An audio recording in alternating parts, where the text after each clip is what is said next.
Hi everybody, my name is Daniel Belcher. I'm the President of Australian Sailing, and it's my distinct pleasure in order to welcome everybody through to the club conferences for 2020. Now, as you can tell, this year's been a little bit different, and the club conference schedule is no exception. And so rather than bringing us all together, as we would normally do over 1 or 2 days in our home state, we're going to, over the next 9 weeks, be bringing together the entire community over a series of 1 or 2 hour calls starting tonight. These webinars are going to be recorded and made available for club members who are unable to attend due to scheduling difficulties. Now, this year's club conference is going to focus in on participation and retention, and is going to include some updates from Australian Sailing along the way. Before we get to our main event tonight, which we're in for a special treat on, I just want to give a little bit of an announcement around the She Sails branding and She Sails project. Now, last year on International Women's Day, Australian Sailing announced the She Sails program.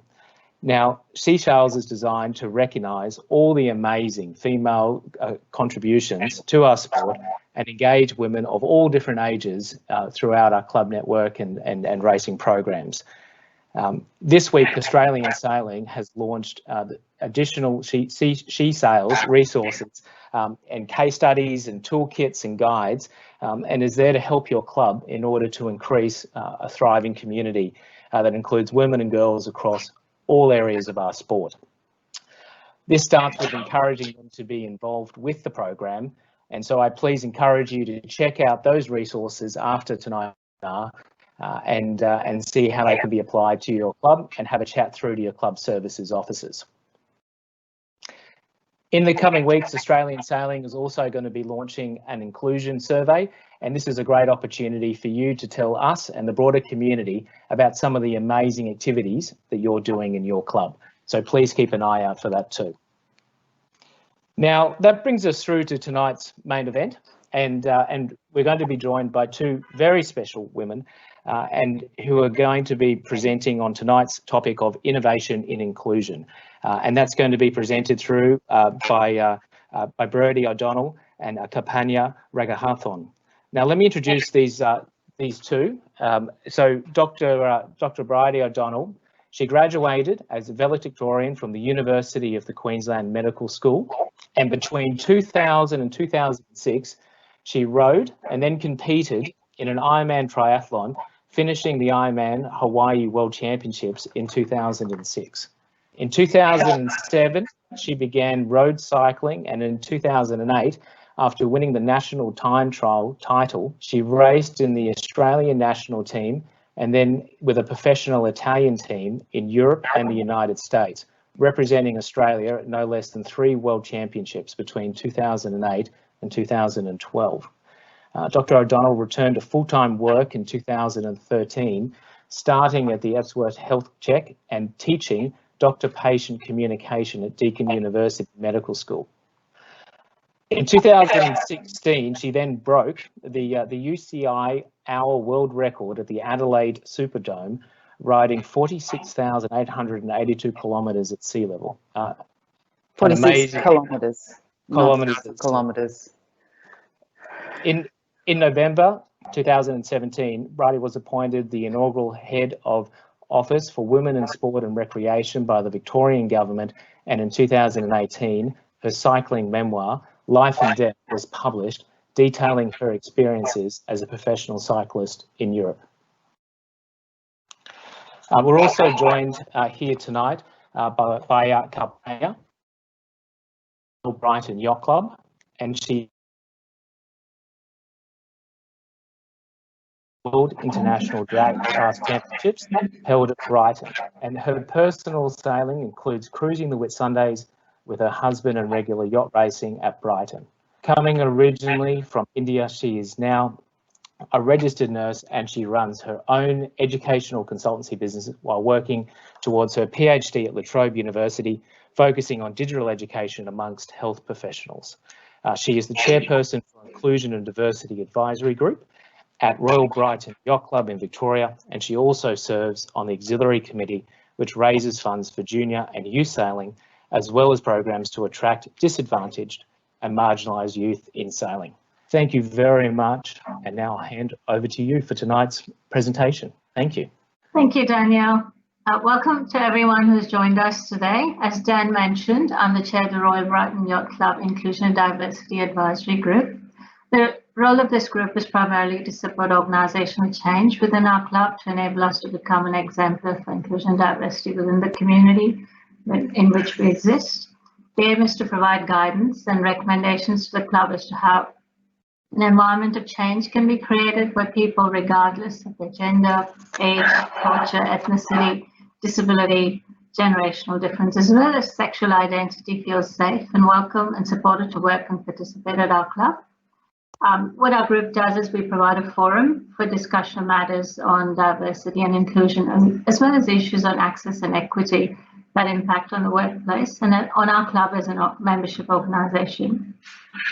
That's essentially what we do for our group. It is a privilege for me personally and an honour to be invited to facilitate this discussion. And so on that note, I would now like to turn our attention to our keynote speaker this evening, Dr. Bridie O'Donnell. So to open this talk, I will start with a few questions for Bridie, and after this, there'll be a Q&A session with questions open to the audience. So to start us off, so Bridie, what are some of the benefits of being an inclusive club and that is welcoming to all? Firstly, thank you for inviting me. I'd like to start by acknowledging the traditional owners of the land that we're on. I'm living and working on the lands of the people in the Kulin Nation, and they are custodians of this land for tens of thousands of years. So I'd like to pay my respects to their elders, past, present and emerging. I think there's a few reasons why you might want your club to include others, to welcome them all, to make them feel safe, to make them feel like they're part of something and belong. And for some people, that's about appealing to their pride or the bank balance of their club. For others, it might be about appealing to doing the right thing and what their values are. And there might be a third cohort of people for whom you're appealing to their competitive instincts. Maybe they want to have the best club, the biggest club, the club that wins the most, the club that wins awards. And there's nothing wrong with having people seek inclusion for reasons that are different from yours, because what we find is that the outcomes of having inclusive clubs are good for everyone. If we think about what our community looks like, and not the community that maybe you see when you go to your shopping centre closest to you, or when you go on your holiday, wherever that may be, but when you go to a public emergency department, or if you go to a local public high school, what that shows you is the diverse colours, shapes, sizes, genders, ages of people who live and work in all of the suburbs across Melbourne and Victoria. And what we know is we don't see representation of what our community looks like in most of the corridors of power in Australia. If we think about representation of people whose parents were born overseas or who they were born overseas, and we look across at vice chancellors of university, of political powers, whether they be politicians or people in departments. If we look at CEOs of ASX companies, they don't represent the smartest, brightest, hardest working students that graduate from high schools. We have to ask ourselves why that is. And I think that sometimes the upsides of Victorian sport and recreation can be the burdens and the difficulties as well. When I say that, I mean that upsides are often around the fact that relationships forge introductions into roles in sport, connections, networks. And what that can mean is we hire people who look like us, we bring people onto committees that agree with us, that talk like us, that sound like us, or that when I put up an idea, they're going to agree and say, good call, let's move on to the next agenda item of this committee. When in fact, success, not only of that committee and that club, but of that community that is created in the club, comes from an ability to actually disagree with each other, or to respectfully come from a different position and challenge each other in a professional, respectful way, in a way that asks, oh, I know we've been doing it that way for a while, but do you think we might be able to try it differently? Or we've never had young Aboriginal kids come and try sailing. Why is that? Do you think we could try that? So that idea about being curious or challenging or asking why isn't saying that 100 years of legacy hasn't worked historically. It's saying that maybe we need to modernise or think about doing things differently. And these are conversations I'm having with golf, with bowls, with a lot of sports that have a wonderful history and legacy, but that are also asking themselves what they might need to do differently. And the first thing you can do differently is bring people onto your committee and into your club that don't look like you, that don't sound like you, that may have even had different education and work experiences from you, and that will bring a really great and interesting vibrancy into your club. Thank you for that, Bridie. Thank you very much. I think, as you said, looking in the mirror and looking at someone who looks different from you certainly adds to the discussion. It enriches all the conversations that you can have around the table, for sure. So I might ask you now, so what is the consequences if we continue to operate as we do now, and why is the time now? Why is it now the right time to change?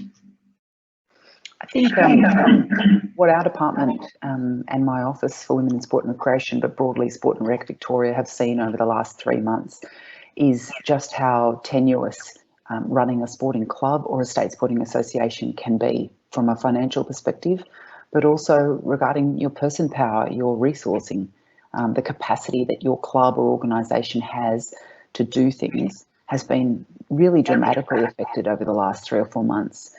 We've seen between 20 and 70% of state sporting association staff stood down for the last 3 or 4 months. Tens of millions of dollars are being generated by the Victorian government as economic recovery packages for both community and professional sport. And there's no doubt that if many of the sporting organisations continue to be in a pause or a shutdown, or even if seasons get cancelled, then money is going to be a huge issue. So this is forcing the hand of every sporting club and organisation to think differently. They have to think about what services do they want to deliver, whether they are member services or opportunities or events, and who are the people in their organisation that are both passionate and have given of their time historically, but that are also capable and qualified. And are there ideas around what they could do differently or deliver efficiently, or collaborate with other clubs to try and do things that keep your sport thriving and vibrant and something that anyone or everyone could experience, whether it's about recreation on a weekend or a pathway to becoming an Olympic sailor or parasailer, Paralympian, I should say. You need to think about what it is your club might want to offer and what you can do well, and try not to have any fatal flaws, but focus on the areas that are opportunistic now. I mean, even 3 months ago, we were asking sporting organisations, now that you have time and you're not running events, could you consider looking at the governance of your board and determining whether or not those people have the right skills, the right education? Could you support them differently? Could they be given a few board-ready courses to help upskill them? Is there a time for a refresh? Could you institute some policies around inclusion, diversity, anti-homophobia policies, reconciliation action plans? These are things that we often put as a, I'll get to it later when I'm finished with my business as usual. But our hands are being forced both at a community level and then broadly. We're seeing many small businesses under a lot of pressure, particularly with now these newly announced lockdowns and shutdowns across the state. So this is the time actually when we've seen particularly some of our professional sporting organisations being more innovative than ever before because their hand is being forced. And I know it's an overused cliche, but that never waste a crisis phrase is true. It's relevant. It's a way in which we need to think, what are we doing well? How can we continue to deliver that? What are we not doing well? And which club might be able to help us? How can we share information? Yes, certainly. I think it's a time to reach out and come together and probably draw on the synergies between what's happening in places. Yes, this is a particularly challenging time. Yeah. So leading on from that, Brodie, so what are some of the best examples that you've possibly seen around in terms of assisting clubs to move forward in terms of becoming more inclusive? One of them was around asking, this was a different sport, but we asked them about their membership, and we asked them if they could describe what their average member was. And every single person on the committee and in the exec of that organisation answered exactly the same. They were a 60-year-old white man who was either retired or semi-retired. He had adequate disposable income. He had been involved in the sport for a long time. He was passionate. He may or may not have been a volunteer, and he may have had a partner who was also engaged. She was also white, and they had enough money to be engaged in that sport, and they weren't prohibited in purchasing equipment or paying their membership fees. So in terms of barriers to their participation, ongoing or otherwise, there were minimal barriers. But there was also not a need to continue to engage with them and ask them, what could we do differently? How do we need to deliver? So you could argue there was a synergy there. They were getting what they needed as club members, and the club was delivering for them. But there was no growth. There was nothing new happening. And that club, and I don't mean this in any disrespectful way, but in 20 years, most of those club members might have been dead. And how were those people bringing in new members? And this isn't the MCC where people are being put on a waiting list when they're born. You know, this is a sporting club in outer metropolitan Melbourne, bordering on regional Melbourne, and that's not atypical. So I think we need to see ourselves also when we examine change and what that means for us. I think we all need to acknowledge, and all of us absolutely need to acknowledge, that with change comes some anxiety and fear about what does that mean. Does it mean you're challenging me that my contribution thus far as a member or a president or a committee member hasn't been valuable? Does it mean I'm being usurped? Does it mean I don't have relevancy now as a committee or a contribution to this club? Does it mean the world's gone crazy now that old people aren't valued or that my history and involvement isn't valuable? It doesn't mean any of those things, but we are asking people and clubs to have a growth mindset, which is, what is the opportunity in this, instead of thinking, oh no, we have less money, members are getting older and no one's bringing in new members, everything's ruined, what are we going to do? Let's bunker down and let's direct blame and anxiety and try to increase membership fees so that we don't go bankrupt. You know, that can be, we've seen that method being used by banks, and we've seen it used by small community sporting clubs and everything in between. It's normal to resist change. We all do it. We do it when we're trying to lose weight, when we're trying to start exercising again after a period of being injured or sick, and when we're a person who's contributed a lot to sport and maybe times or methods need to evolve.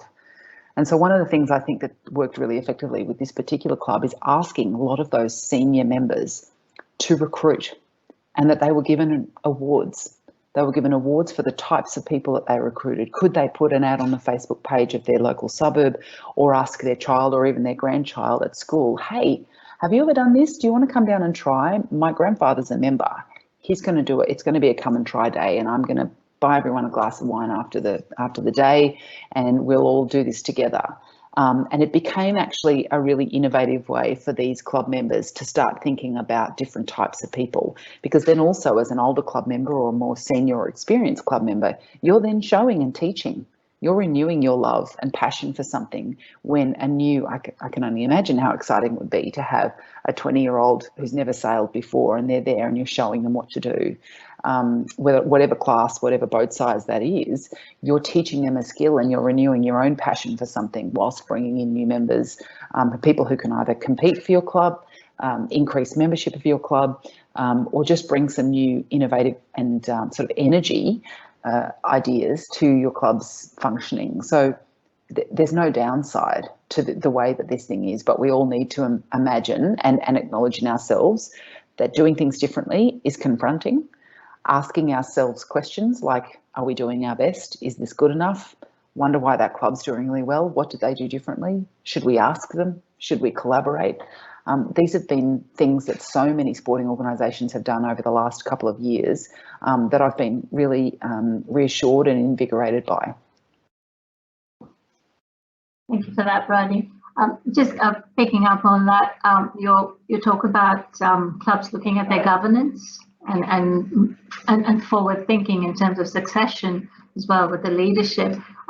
Just drawing on our own club itself, that's something that our advisory group has advised the committee to look at in terms of the next, when the general election does come up, whether we do need to look at the mix of leaders within the club itself. And probably that is definitely an area to look at and to bring in that diversity. And as you mentioned, the average age of the leadership is a problem moving forward. So certainly an area to address. So bring me to the question, so is there something in particular that the leadership of the club, that is the Commodores, the General Committee can do to try and make sure that all the staff, the volunteers, and all the members within the club itself are welcoming to new people and the diversity around us in our community? I think being inclusive and welcoming and safe starts with all of us. If we think about the interactions we've had over the last few months when people have been asked to be physically distant from each other, or when there's been an increased degree of anxiety about health and well-being of people in our community, think about the times when you might have been out grocery shopping or in traffic and someone has smiled at you, a complete stranger, and how much better you feel, instead of thinking, oh my goodness, how many surfaces have I touched at Woolworths, or how will I do the things in my daily life without feeling like I'm increasing my risk of getting sick or getting others sick. So small gestures make people feel welcome and safe.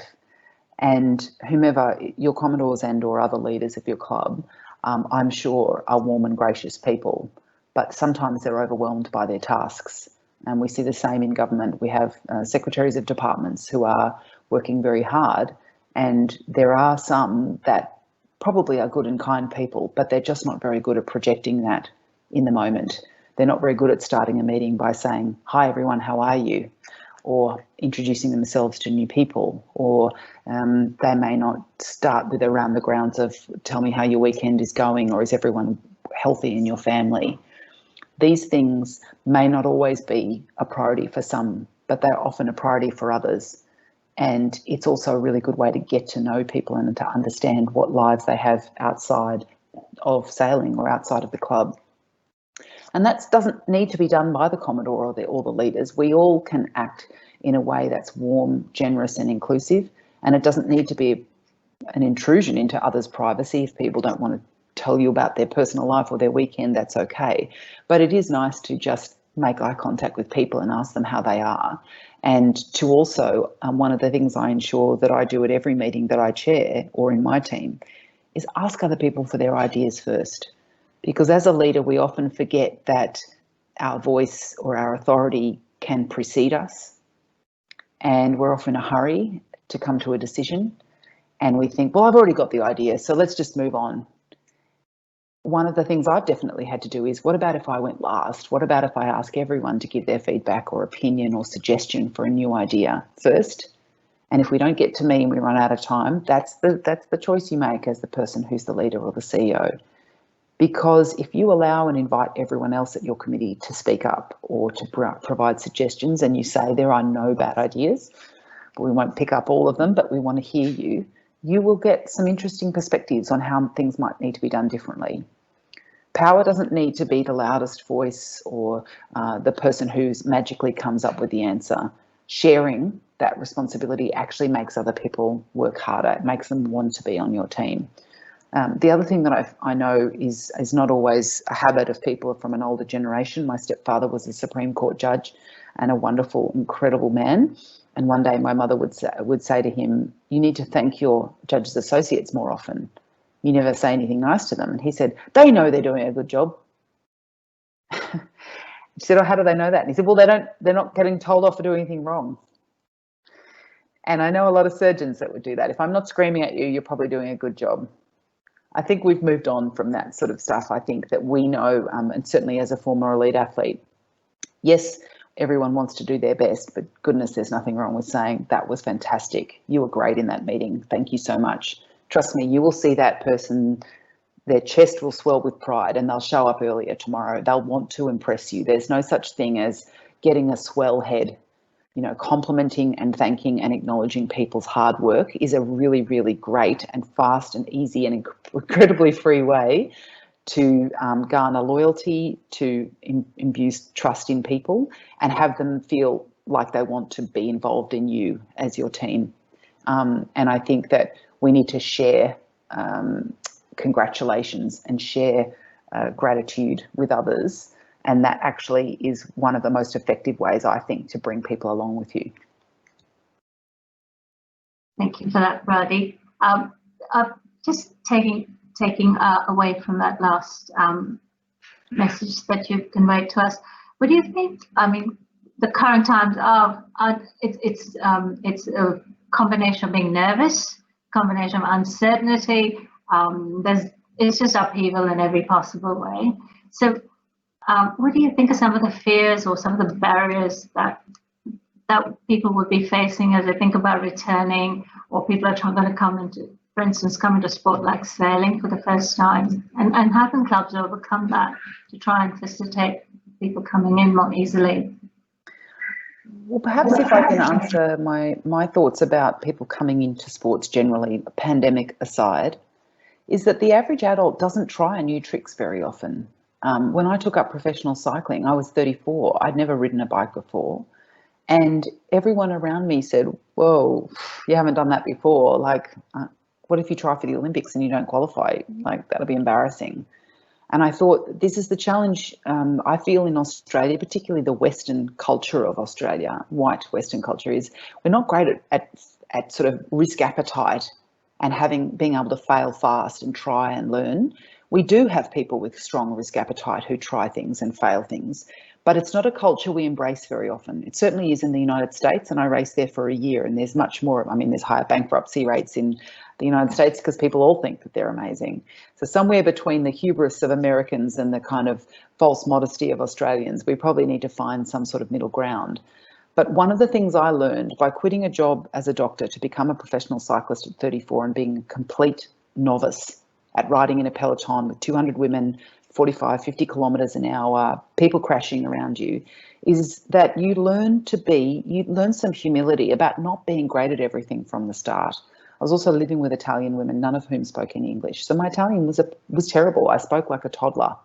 And at the start, I was embarrassed by that. I thought, God damn, you know, I'm a doctor and here I am I'm sure I sound like a 3-year-old in Italian. And they would correct my accent all the time, which is really patronising.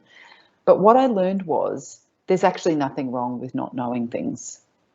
I think there's flaws in not being curious and not wanting to be better. But anyone who gets on a boat, and if I was to learn how to sail, I have 0 skills, but my goodness, I'm an incredibly fast learner. I'm a really hard worker. I ask questions and then I learn from my mistakes. That's what you want in a new club member. You don't need them to know how to sail. You need them to want to learn how to. And I think we definitely know with women that they're very much more fearful of judgment. They get judged all the time. They feel that they need to be perfect at things straight away. So they would say, I don't know how to sail, so I'm not going. I remember my boyfriend doesn't play golf at all, but he had a work golf morning and he said he was going to go along. And I said, oh, you don't even know how to play golf? And he just went like, yeah, but how hard can it be? It's like Kanye saying, I mean, I've never been a president of America, but I reckon I could do it. We do need women to feel safer, to be in a system where they can go, I had a go, fell out 15 times, got wet, looked like an idiot, nearly got my head hit, you know, by a sail. That's okay. I'll be better next time. You know, it should be about progress, not perfection. And I think that needs to be some of the messaging from your clubs too, which is if it's come and try day or if it's a She Sails program, it's about, we don't need you to know how to sail. We just need you to know how to swim, to be prepared to put on a life jacket. You're probably going to get cold and wet and it's going to be fun and amazing. And you're going to be with great people who love it and they're going to show you. And I think that kids are obviously much more inclined to fail. They're more inclined to fall over and hurt themselves. But a lot of women I know don't take up riding a bike, for example, for commuting, or don't take up sports in their 40s or 50s or 60s because they worry about what people will say, that they don't look right, they don't have the right body shape for that sport, or they don't look like, you know, Sarah Cook, who I know transitioned into sailing after being an Olympic rower, but she was already highly capable. So everyone went, oh, no problem, we'll help you. And I think that we all need to be better at allowing ourselves to look foolish and to not know things and to fail, but also ask ourselves, what am I trying to learn here? How am I trying to change and be better? And for me, that's a huge one. Thank you, Ferdy. That's very good. I can relate to a lot of that. What I did mention was that I actually can't swim, but I still sail. Wow. You're very brave.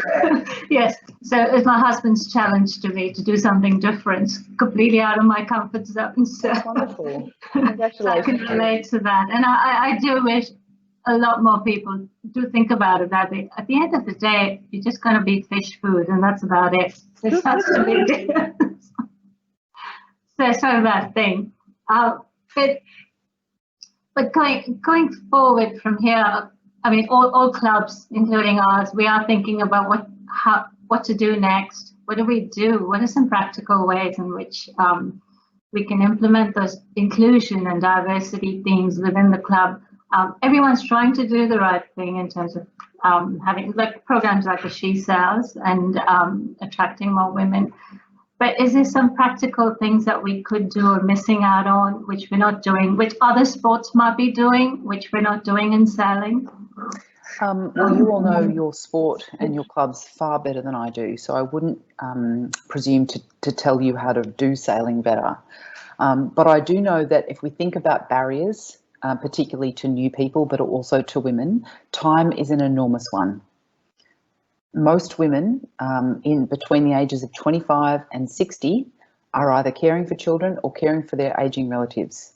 If you provide childcare, you're going to get more women who have kids.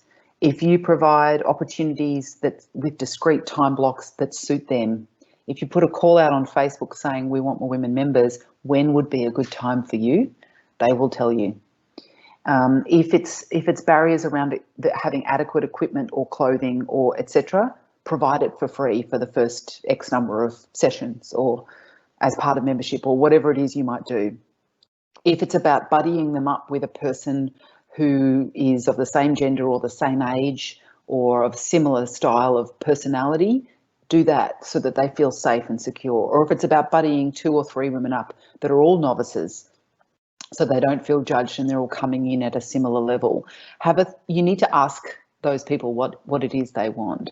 In the same way that if you were trying to ensure that more young people were sailing, if you have teenagers who've never done any type of sailing at school, but you really wanted to get more teenagers, find out what it is they want. Is it about the fun of sailing? Is it about a barbecue and a beer afterwards?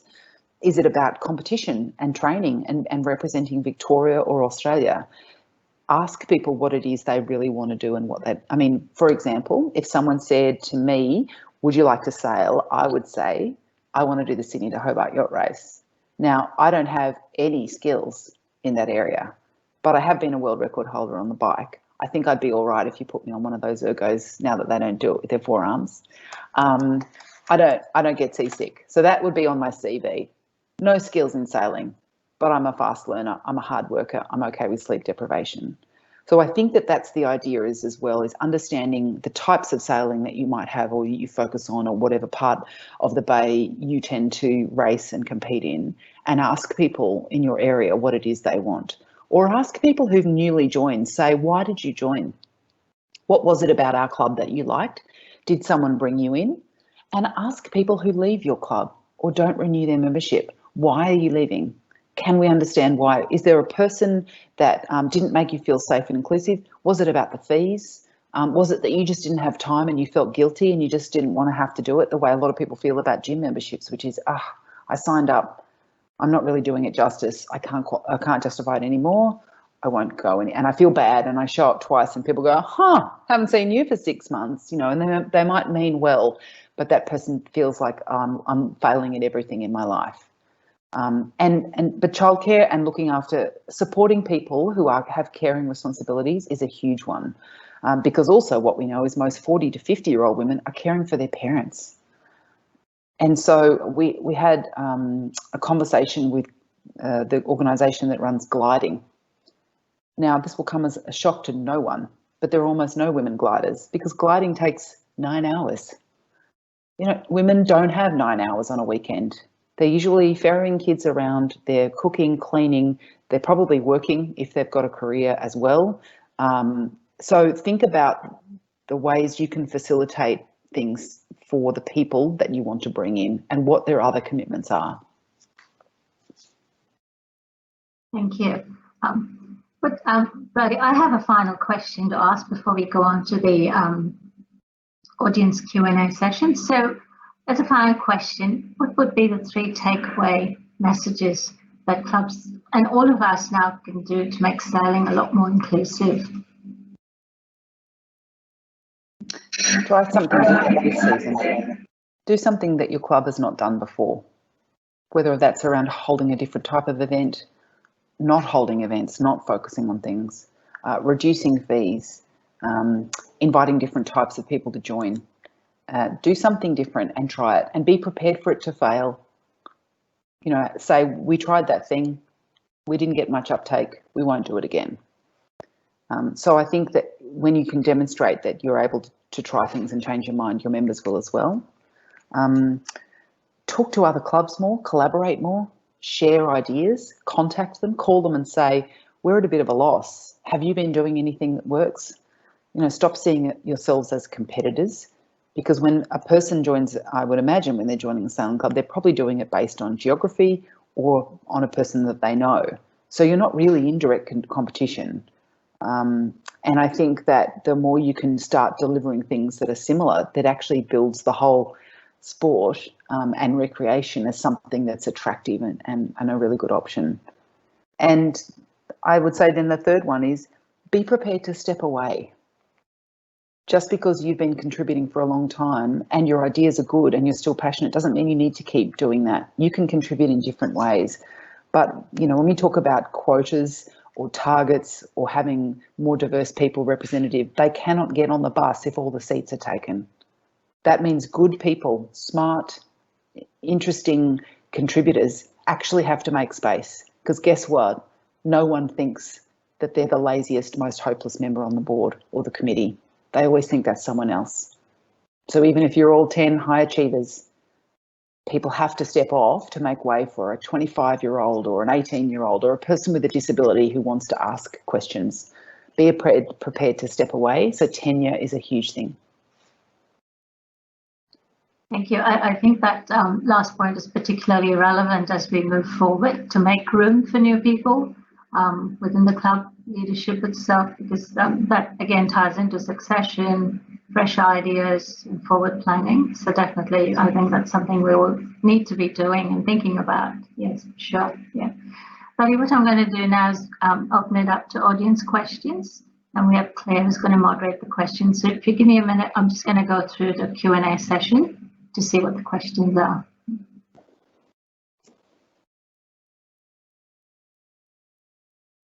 So I have a question here.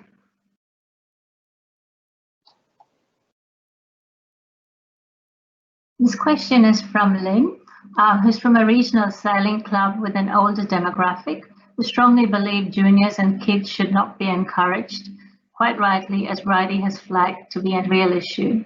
How do we change the mindset of these older members? So the club believes that younger people shouldn't be encouraged? So I'll read that question again. So Lynn, who belongs to a regional sailing club with an older demographic, I think the membership, they believe that juniors and kids should not be encouraged. Even though, yes, to sell, and it is a real issue. So the question is, how do we change the mindset of these older members? One of the most effective ways to challenge others is to ask questions. If you start at a position of, I'll prosecute my case and I'll convince you, it usually doesn't work. So ask people the question and continue to follow up with questions. So you might say you might raise this as a matter in a committee meeting, or do it informally one afternoon after, at the club. But you could say, Barry, this is our hypothetical person who's resistant to change and doesn't want young people in the club. Barry, can you tell me, I'm trying to understand, tell me why it is you don't think we should encourage young people to join our club.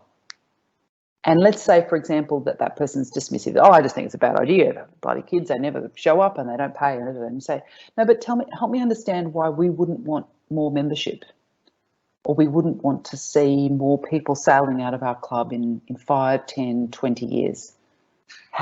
What do you think is the best plan then for increasing membership? So keep asking questions in a respectful way, but you're trying to challenge the position that this person has taken. And we've seen this play out on a global scale around, racism, around Black Lives Matter protests, that when it's done carefully, which is, can you explain to me why this should happen this way or not? People's thin arguments get pretty quickly revealed. And maybe it's just, I don't like having kids around, or they ruin the equipment, or that we had young members once. And this happens a lot with gender equality. And when I talk about women being appointed to boards, our organisation implemented the world first ever 40% board quota for funded sporting organisations in Victoria. And for the first year of my conversations in this job, the men who ran organisations that had no or very few women on them would say, don't get me wrong, I'm not against women. I know some great women. I'm married to a woman. We had a woman on the board once and then she left. Or we tried to ask a woman and she didn't want to join. Or you gotta have merit. And I would say, well, merit stands for mates elevated regardless of intellect or talent. Goes back to my very first point. Bringing people onto the board or committee that look like me, sound like me. He sailed, she sailed. We're all 60. We're all friends. Let's be the board. So be prepared to ask questions of people with whom you disagree. And it's good practice for all of us. I'm prepared for people to ask me questions or to challenge me and say, why are you doing it this way? And often I say, that's a great question. I'm doing my best. I'll come back to you with better evidence, or I'll take that feedback on board. But if you need to be able to prepare to defend your position or to answer questions, and you would hope that another person is as well. We can't change everybody's minds. But one of the things we do know is social proximity is very powerful. I'll give you an example of that. If you have not got a disability and you can ambulate easily around a street or a city, you don't notice how difficult it is to get around in a wheelchair. You're not even thinking about that. And then your child has a spinal cord injury, and instead of walking around, they're now getting everywhere by a wheelchair. And you have to get them in and out of the car and take them to school or take them to the doctor or take them to the art gallery. You will very quickly notice just how difficult it is to navigate a city with a wheelchair. You'll notice every curb that doesn't have it. You'll notice how people don't get out of the way. And you will suddenly be thinking, wow, it's so hard. It's so hard for me as that parent. It's hard for that my child, and as they grow up, it'll be even harder. And it's okay that dad or mother has never thought about this before. They didn't need to. And now they do. So it's okay for people to not have lived experience of inclusion or what it's like to think of broader than their own circle. But that's our job. Our job is to ask them. Our job is to say, do you know what it might be like to be the only woman on this table every time and have never kicked a ball so that you don't think I have any authority in football? And they might think, oh, no, I've never thought about that before, Jenny. Long answer. Sorry, I'll try and keep them. Thank you. I have another question that's come up, and this question is anonymous. It says, as a sport, we work hard to be inclusive of women and our youth. However, the visibility of LGBTI plus sailors is minimal. In your experience, what impact does visibility of such communities have on engaging more people from these communities? This question in relation to LGBTI plus communities, as well as people from a range of races and ethnicities. I think visibility is vital. I think it makes a huge difference. I think when we've had politicians who are in same-sex marriages, or we've had people who allies, straight people who are allies on important days of Pride Week, it says, we love and accept you. We don't mind what your sexuality is, but we'd like you to be a sailor in our club. And that those things aren't relevant and that we want you to bring your whole self. We talk about this a lot at our workplace. We want people to feel that they can bring their whole selves to work, and that means not hiding who they are, whether that's about their race, their religion, their ethnicity, their disability, or their Aboriginality. We know a lot of people don't identify as being Aboriginal because they worry about what people will say to them. In the same way that we know that people aren't openly discussing or describing that fact that they might be a woman and they have a wife, because they just don't want all the questions and they don't want to be hassled about it, and then they fear judgment and homophobia, or they fear creepy people saying, wow, so what's it like two women being married? You know, so people, they've experienced that in their lives. So they don't always disclose those things or bring it up in a meeting and say, my wife this, or have a man say, my partner, he does that, because they don't know how people will react. And so I want to ask you, if you're a person who's listening and you're straight and you're white and you don't have any physical characteristics that denote a disability, and you don't wear a headscarf or any clothing that denotes your religion, you've really not ever experienced any discrimination. I know I haven't. No one's yelled at me on public transport for being Aboriginal or wearing a headscarf. No one's seen me holding hands with a man and criticised my relationship. So I've actually had enormous privilege in my life. I haven't had much discrimination at all. And I think most of us, if we think about all the straight, white, middle class, well-educated people we know, most of the time sport has delivered for us. That's privilege. It's okay to acknowledge that. I know it's a word that's getting used a lot, but that's what that is. If you've never had to justify your religion or your gender or sexuality or your choices. So having people on your committee, they're not tokens, they're people who are members, but who are also gay or trans or have a disability or who observe a different religion to you. And they're sailors, they're members. They're bringing their whole selves to your club. And I think that's really important because it shows that your club can represent the whole community. So I do think visibility is important. And sometimes we know clubs do a really good effort of celebrating Pride Week or ensuring they're celebrating Reconciliation Week and acknowledging that in the same way that I do an acknowledgement of country before every speech, because it shows that I understand that Aboriginal people have experienced all manner of things that I will never know, but I'm doing my best to learn. Thank you, Brady. I'm going to go on to the next question. Again, this is anonymous. The question is, Brady, what is or are the key things you would do to change a committee's focus to include people from different backgrounds and cultures? Firstly, you need to ask yourselves, why are you doing this? What is your problem that you're trying to solve? If you are looking around and you see that you don't have, that your committee all are of similar age, gender, skin colour, and you want to have diverse voices and you want to be able to disagree respectfully, then that's really good motivation. You need to ask yourselves, also, have you done a skills matrix of your board and said, actually, we need a lawyer or we need a membership manager or a governance type of expert or a marketing type person? Then there's nothing wrong with saying, all right, we don't have any people who are culturally and linguistically diverse. We need a lawyer. So let's put it out on Facebook saying, we're trying to expand our board. We want to be more diverse. People from diverse backgrounds will be welcomed. We need a lawyer, a marketing person, etc., etc. And then you will get applications from people who say, I want to be involved and be in this committee or this club. So you need to ask yourselves, is this about, do you want your club to represent your community, as in the broader Victorian community? Are you doing it for the right reasons? And what I mean by that is so that you are representing and you're getting a more diverse community and your club succeeds and thrives.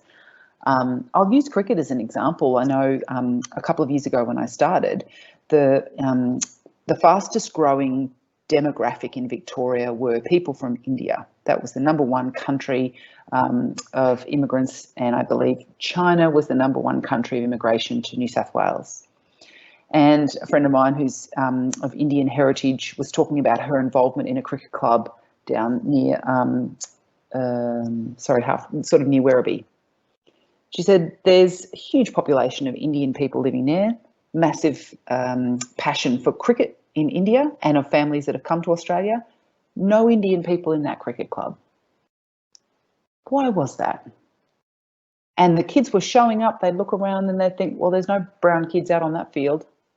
There's just a whole lot of little white kids and a lot of white parents. And I don't know if that club looks like somewhere I could join.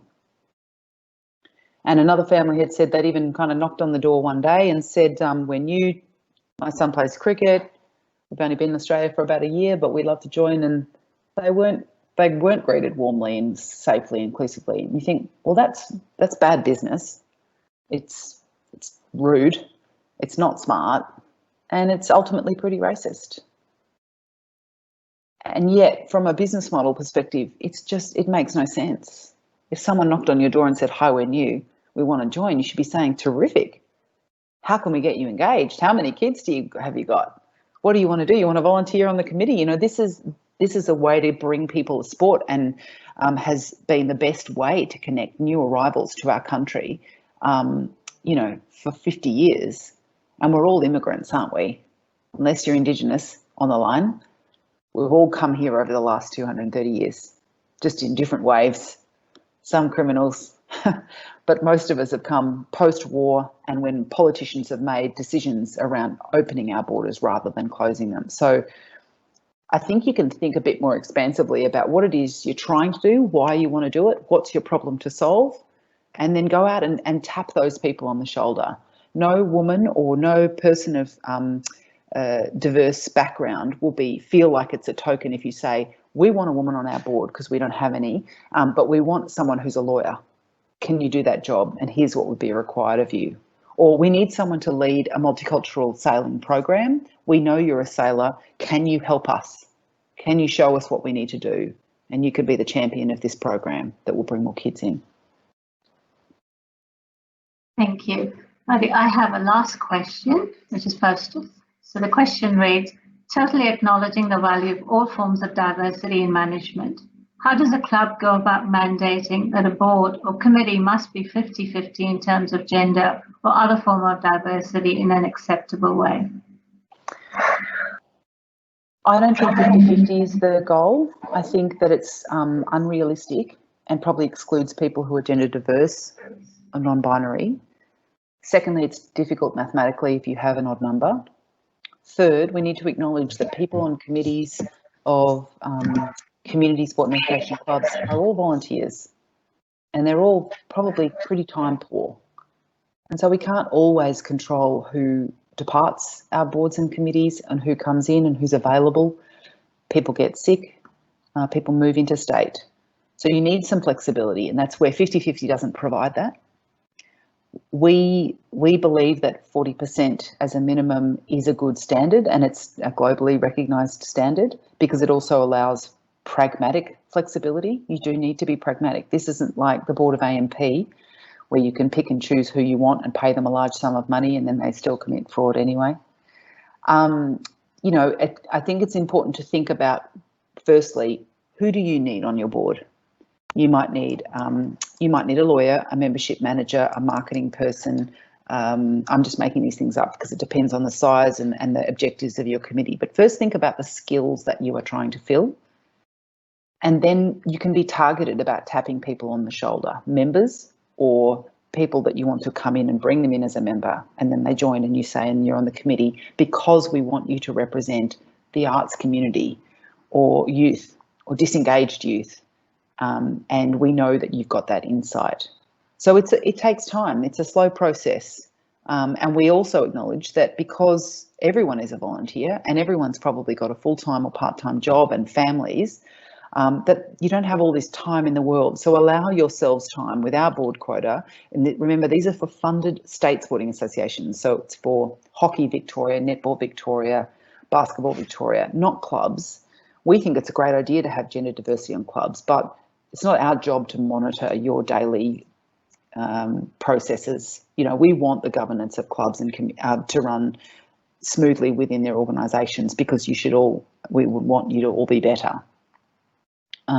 So I think that you need to give yourself time. You need to actively determine, do a skill matrix or a board matrix now. Ask yourselves who's on your committee and board, what skills do they bring? Many people bring more than one. At the moment, I'm on the board of Vic Health. I'm there as a representative of government. I've got some expertise in gender equality. I've been a former elite athlete and I've got a medical degree. So that's helpful. I bring qualities that someone else may not have. I don't have any background in finance. I don't have a law degree, and there are lots of people with those additional skills. So I'm a volunteer on that board. I don't get paid. So I think that you need to think about what your club needs, where there might be gaps, tap people on the shoulder, and then you need to talk with your committee. Do we agree we want a diverse committee? Are we working towards a target? Should we set one? What other clubs have done that? Did it work for them? What was hard about it? What could we learn from them? See this as a learning process. Set yourselves a target or a goal or a quota or a mission. And for me, diversity of thought is the most important thing. And that's where I think age gaps are really vital, because even if you have 9 white men on a committee, if some of them are 20 and some of them are 45 and some of them are 60 and a couple of them are 90, trust me, it's still very diverse, particularly if some of them have grown up with no money and some of them have grown up with plenty. So don't forget other forms of diversity that aren't always very visible. Economic is a huge one. And sexuality is another important one, that you've had different experiences if you've grown up as a gay man to a man who might have grown up in a pretty traditional background. Thank you, Bharati. Thank you everyone for posting your questions. That brings us to the end of the Q&A session. I'd like to take this opportunity to thank you, Dr. Bharati O'Donnell, for taking the time to speak with us today. We do recognise that clubs do need to represent as well as serve the communities that we live in, as you rightly pointed out. And also what is very clear and obvious is that inclusion is a much broader topic, as you said, beyond just gender. Diversity is a much broader spectrum, especially in the context of sports. It is complex as well, which requires systemic changes, which we do need to undertake to be more inclusive. In saying that, however, I think it is being demonstrated across in other sports as well as in sailing. It can be done. So there is diversity. It's probably just not amplified as much as we would like to see it. Your insights into inclusion have been very informative for us, and we hope it has provided some valuable ideas for our clubs to take away today. So on that note, I'd like to thank you very much, and also thank everyone for joining us today. Just to point out, as Daniel mentioned at the start, an inclusion survey will be sent out in the next club news to find out what clubs are doing to be more inclusive, and also what support Australian Sailing can provide everyone. The other thing is that the She Sails resources are now available on the She Sails website to help clubs become more female, to welcome more females, and also encourage all clubs to have look at those resources.